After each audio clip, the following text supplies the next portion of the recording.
Alright traders, welcome back again.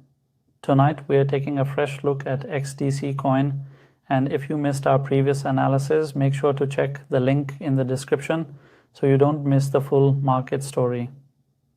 Now let's break down everything clearly and professionally. In our last analysis, I mentioned that we had a trend line that had been respected multiple times, and I explained that if price respected that trend line again, we would look for a sell.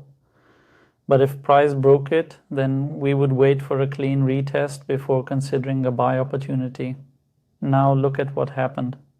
Price broke the trend line, but it didn't give us a clear retest. No strong bullish candlestick, no liquidity sweep, no proper entry confirmation. Instead, price came straight back below the trend line, broke it again, and continued selling aggressively.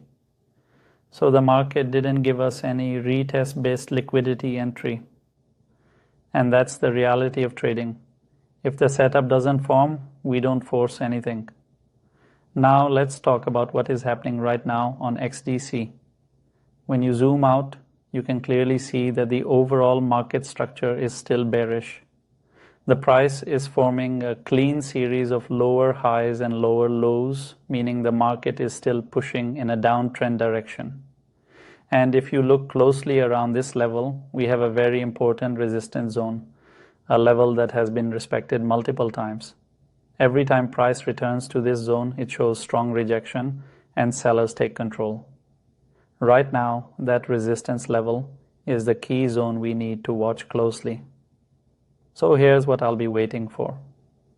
If price comes back to this resistance zone around 0.051 and we get a strong bearish candlestick as confirmation, then we can consider a sell setup from there to the downside. This is where the market has consistently rejected before, so that would be a clean continuation setup. But if price does not respect this resistance zone and instead breaks above it, that means buyers are potentially taking control. In that case, we wait for the retest on the same level and look for a bullish candlestick confirmation to buy from there to the upside. So in summary, XDC coin is still in a downtrend. Price is forming lower highs and lower lows. And our main focus is this resistance level that has been respected multiple times. If price respects it again, we sell. If price breaks it, we wait for the retest and look for a buy. Now traders, let me ask you this to keep the energy going. Seeing the current market structure on XDC, do you think sellers will protect this resistance level again, or are buyers finally ready to break through and take control? Drop your prediction in the comments. Alright traders, that is all for XDC coin for today, and until then, stay sharp, trade smart, and I'll see you in the next video.